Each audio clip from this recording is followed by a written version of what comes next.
Already here, back with another video, and in this video we are going to talk about work.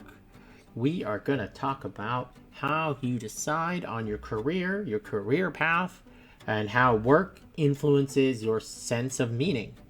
Or does it? Stay tuned to find out.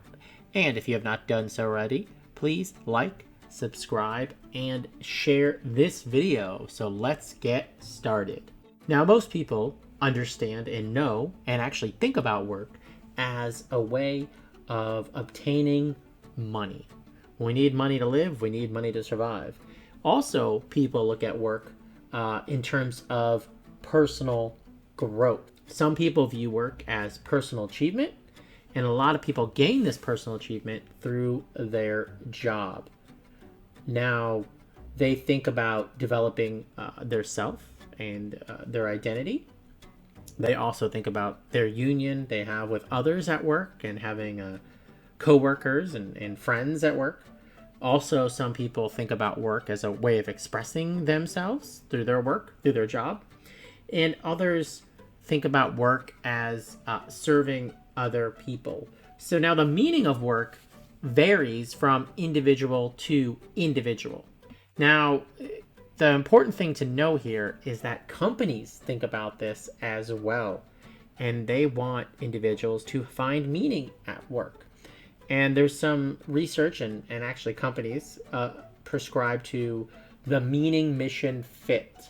Now, this is the alignment between an executive's personal intentions and the company's mission. Now, when these things are aligned, executives care more about the employee's happiness, job satisfaction, and emotional well-being. Now, this doesn't happen at all companies, and maybe you can think about a job where you feel like they don't care about you as the employee, or they don't care about your happiness. Now, how does this influence how you feel about your job? Leave a comment down below. I have a feeling it'll be negative. Now, there are there's more than three, but in this video, I'm going to talk about three competing theories related to adult choice of work. Now, there's the career construction theory. This says that people build careers through their own actions that result from personal characteristics and their social context. There's also Holland's personality type theory, and basically it states that people choose work based on the fit between the individual's personality or the individual personality traits and their occupational interests. And the final theory that I'll briefly mention here is the social cognitive career theory, also known as SCCT. This looks at career choice as a result of the application of Bandura's social cognitive theory, especially self-efficacy. So we pick jobs that will promote our self-efficacy. That's how we achieve and look for specific careers. Now, this probably goes without saying, but personal experiences affect people's occupational goals. Now, your goals might change, right? They might change, your interests might change. You also might realize you don't have a good fit with your job, or you also might need that. You might also realize that maybe you need more education to advance. And, this happens, right? As we move through our lives, our careers change, our goals change, and what we held in strong belief when we're younger changes as we get older. And the one thing I want to note is that people with talent and opportunity to achieve their goals often obtain them. So if you have talent and you can find opportunity, you'll probably achieve your goals. And another thing you should think about too, the research kind of indicates that young people, and you might be a young person watching this video, you might be an older person watching this video, but young people especially modify their career expectations at least once. Now, we could talk a little bit about millennials. Millennials tend to change jobs more often than any other generation.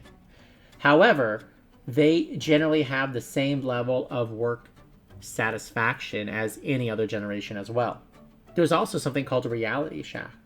And this happens when what you learned in the classroom does not really carry over into the real world, and does not represent all the person needs to know about a job.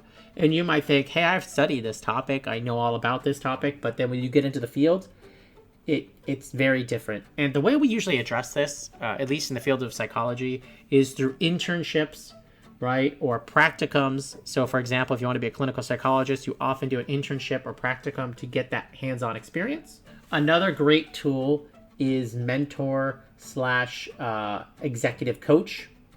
Now this is kind of part teacher, part sponsor, right? Part counselor. And this person facilitates the on-the-job learning. This helps future employees.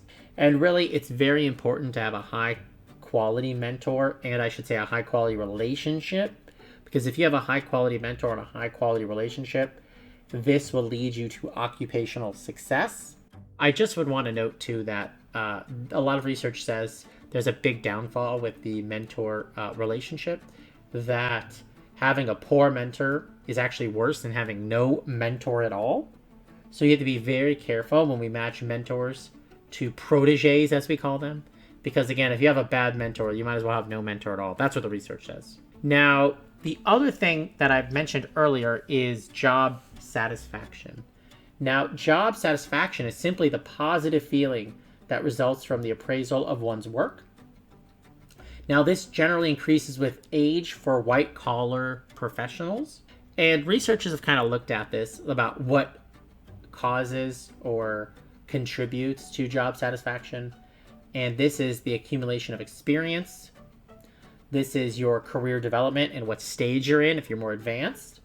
And also the most important thing is that flexibility to meet family needs. Sometimes what happens though is alienation at work. And this is when workers feel that what they are doing is meaningless and their efforts are really devalued by their boss and by their colleagues. And this also can occur if they cannot see a connection between what they do and the final project. And really, if you want to create a positive work environment, you need to provide stability and commitment. There needs to be trust between the employees and the employer to promote a healthy and happy environment. Otherwise, you will have workers feeling isolated and they will feel alienated and not want to do their jobs. Because burnout is a real problem. And this is the depletion of a person's energy slash motivation. And this is the loss of that occupational idealism. And they often feel or report feelings of being exploited. And I think maybe some of us have experienced burnout. This could be a result of stress.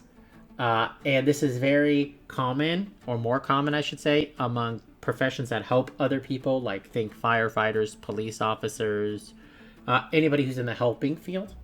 But not all workers in a profession experience burnout. And this might be related to the different types of passion one has for his or her job. Again, so there could be some variation depending on how much passion you bring to the table. Maybe you don't experience burnout. And all passion is a strong inclination towards an activity that an individual likes, or you could say the word loves, that they value and in which they invest their time and their energy. Now, obsessive passions make it hard not to think about the activity, therefore disrupting other areas in their personal lives. That happens to some people. And there's harmonious passions result in when a person feels free, not pressured, to perform an activity. So we want to promote people loving and liking their jobs. And we can even avoid burnout through intervention programs and stress reduction programs for employees. Anyway, that's all I have for this video. Please like, subscribe, and share this video. If you have any questions, leave them down below. I'll be happy to answer them. And I will see you all next time. Also, let me know. Do you like your job? Do you hate your job? Do you feel burnout? Do you feel passion for your job? Leave a comment down below, and I'll try to respond to everybody. With that said, take care. Bye for now.